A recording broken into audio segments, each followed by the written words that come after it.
Assalamualaikum warahmatullahi wabarakatuh. Kami dari kelompok 8 akan mempresentasikan hasil diskusi kami tentang strategi dan arah kebijakan. Di mana kelompok 8 ini beranggotakan 5 orang, yakni pertama Muhammad Ma'ruf NIM 111, yang kedua Vicky Damayanti NIM 135, yang ketiga Sofyanti NIM 138, yang keempat Vicky Adana NIM 149, dan yang kelima Dila Putri Lestari NIM 153.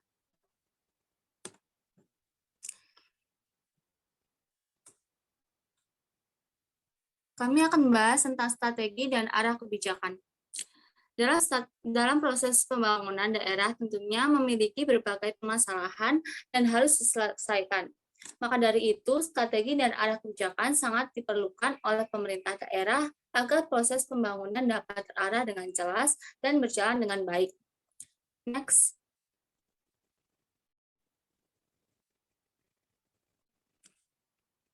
Pengertian dari strategi dan arah kebijakan. Strategi dan arah kebijakan merupakan rumusan perencanaan komprehensif tentang bagaimana pemerintah daerah mencapai tujuan dan sasaran RPJMD dengan efektif dan efisien. Dengan pendekatan yang komprehensif, strategi juga dapat digunakan sebagai sarana untuk melakukan transformasi, reformasi, dan perbaikan kinerja birokrasi.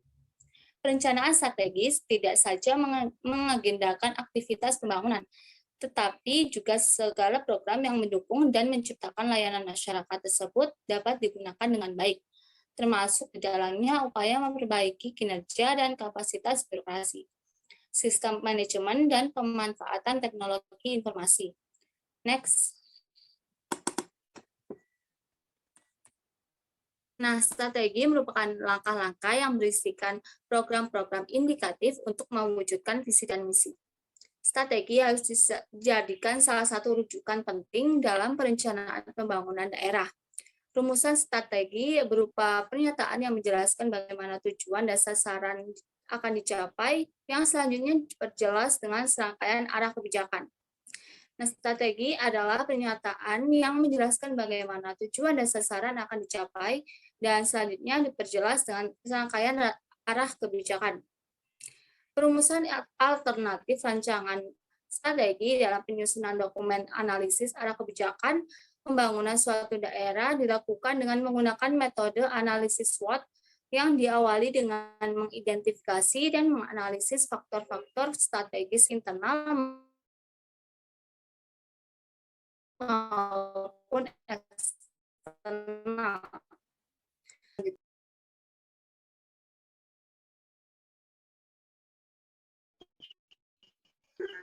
Dasar dalam strategi. Yang pertama yaitu strategi. Merupakan program umum dari satu kegiatan pelaksanaan atau pemanfaatan sumber daya untuk mencapai tujuan komprehensif. Yang kedua ada kebijakan, di mana bagian dari perencanaan berupa ketetapan umum yang diberikan arah pemikiran dan kegiatan pengambilan keputusan.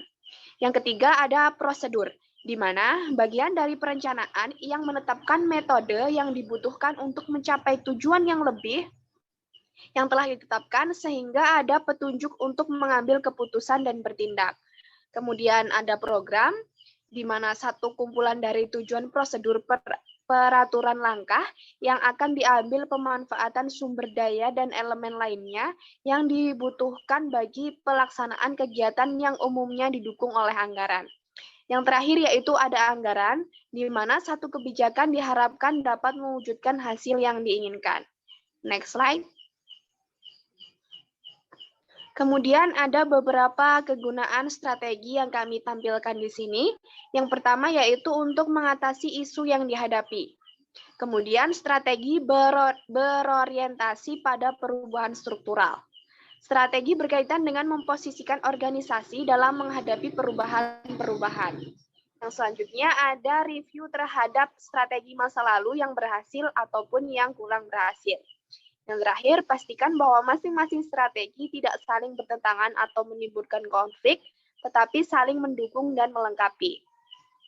Next. Kemudian di sini kami juga memaparkan tentang prinsip-prinsip strategi. Ada 3 prinsip. Yang pertama yaitu penyeimbang. Strategi dapat menyeimbangkan berbagai kepentingan yang saling bertolak belakang. Kemudian ada sarana, di mana strategi didasarkan pada capaian kinerja pembangunan dan pemenuhan kebutuhan layanan yang berbeda tiap segmen masyarakat pengguna layanan dan pemangku kepentingan. Yang terakhir yaitu ada skenario, di mana strategi terdiri dari tema-tema yang secara simultan saling melengkapi membentuk cerita ataupun skenario strategi. Next. Kemudian di sini ada kriteria suatu rumusan arah kebijakan. Yang pertama yaitu memperjelas kapan suatu sasaran dapat dicapai dari waktu ke waktu. Kemudian dirumuskan bersamaan dengan formulasi strategi sebelum atau setelah alternatif strategi dibuat. Yang ketiga yaitu membantu menghubungkan tiap-tiap strategi kepada sasaran secara lebih rasional. Yang terakhir ada mengarahkan pemilih strategi agar selaras dengan arahan dan sesuai atau tidak bertentangan dengan peraturan perundang-undangan. Yang selanjutnya akan dijelaskan oleh rekan saya.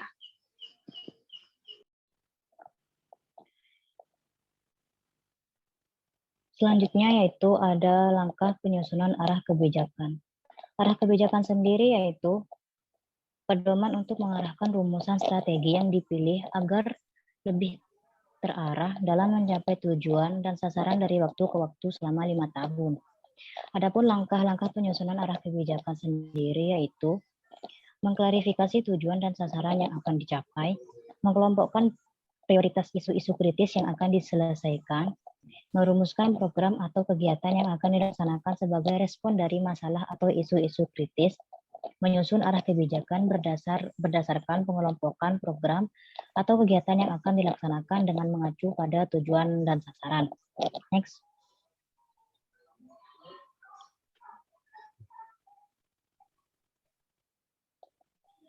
Selanjutnya yaitu ada contoh penentuan strategi dan alternatif strategi dengan SWOT Kota Tangerang. Yang pertama yaitu ada strength, kekuatan, di mana ada luas dan jumlah danau alam sebesar 2.000 hektar, sungai sepanjang 30 km, kontribusi PDRB sektor pertanian 30%. Berikutnya ada weakness, kelemahan yaitu produk barang dan jasa yang dihasilkan dari kegiatan pengelolaan sumber daya alam pertanian, perkebunan, dan perikanan yang belum optimal. Dan berikutnya adalah hasil pertanian dan perikanan dalam bentuk mentah. Berikutnya ada opportunity, yaitu peluang. Yang pertama itu semakin berkembangnya pasar bebas, yang kedua sebagai kawasan ekonomi khusus. Yang ketiga ada threat atau tantangan. Yang pertama yaitu sistem ijon dalam perdagangan hasil pertanian dan perikanan berskala regional belum terkait jaringan produksi dan distribusi hasil pertanian dan perikanan. Terdapat strategi S101 yaitu peningkatan produktivitas perikanan tawar 1.000 ton per bulan untuk pasar regional, yaitu yang berikutnya yaitu strategi S1T1 membuat jaringan pemasaran dan pengolahan dengan kabupaten lain. Berikutnya akan dijelaskan oleh teman saya. Baik, yang selanjutnya adalah mengenai contoh matriks SWOT dan penetapan strategi Kota Tangerang. Nah, di sini kan ada dua faktor gitu, faktor eksternal sama internal. Kita berada di faktor internal terlebih dahulu, yaitu dari sisi kekuatan atau strength. Yang pertama yaitu komitmen pemimpin. Kemudian yang kedua adalah sistem operasional. Yang ketiga, kapasitas SDM. Yang keempat, SIKDA sebagai role model, yang kelima infrastruktur, yang keenam adalah penyelenggaraan diklat, dan terakhir adalah TTP yang tinggi. Nah, kemudian yang kedua adalah weakness atau kelemahan. Yang pertama adalah pelanggaran disiplin, yang kedua adalah pelanggaran etika netralitas PNS, yang ketiga sarana dan prasarana, dan terakhir adalah kurangnya pemahaman tupoksi.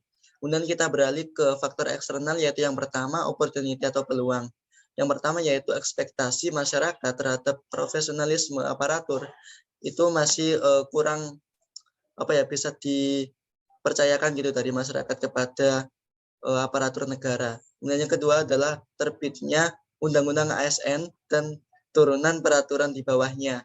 Yang ketiga adalah reformasi birokrasi. Nah, yang kedua adalah mengenai threat atau ancaman. Yang pertama adalah krisis ekonomi. Yang kedua adanya budaya hedonisme dari aparatur. Yang ketiga industri 4.0 dan terakhir adalah tuntutan clean government. Nah, dari strength dan opportunity tadi telah dibentuk strategi dari kami dari Kota Tangerang sendiri, yaitu pengembangan kompetensi melalui pendidikan dan pelatihan pendidikan sesuai kebutuhan tugas pokok dan fungsi pemegang jabatan. Kemudian dari adanya weakness sama opportunity telah dibentuk pemetaan hasil uji kompetensi aparatur, bahan pengembangan karir aparatur setiap jenjang jabatan. Kemudian adalah dari adanya strength atau kekuatan sama threat telah dirumuskan strategi berupa pengendalian disiplin dan kinerja aparatur secara periodik. Nah, dari analisis SWOT tadi, maka dapat disusun 3 strategi selama 5 tahun ke depan agar dapat melaksanakan tugas dan fungsinya serta mencapai tujuan strategis organisasi, yaitu yang pertama, pengembangan kompetensi melalui pendidikan dan pelatihan sesuai kebutuhan tugas pokok dan fungsi pemegang jabatan. Yang kedua adalah pemetaan hasil uji kompetensi aparatur, bahan pengembangan karir aparatur setiap jenjang jabatan. Yang terakhir adalah pengendalian disiplin dan kinerja aparatur secara periodik. Nah, sekian dari kelompok kami. Mohon maaf apabila ada salah kata. Terima kasih. Wassalamualaikum warahmatullahi wabarakatuh.